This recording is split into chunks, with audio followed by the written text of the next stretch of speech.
हमरे वीरन भैया बसे दूरी देशवा।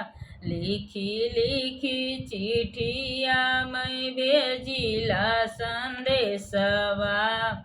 हमारे वीरन भैया बसे दूरी देशवा। लिखी लिखी चिट्ठिया मैं भेजिला संदेशवा। बीतल जाता है भैया सावन महीनवा।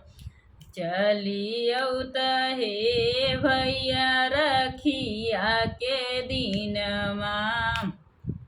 बीतल जाता है भैया सावन महीनवा।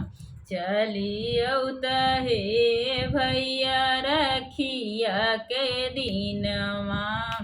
बीतल जाता है भैया सावन महीनवा। चलियौत हे भैया रखिया के दिनवा।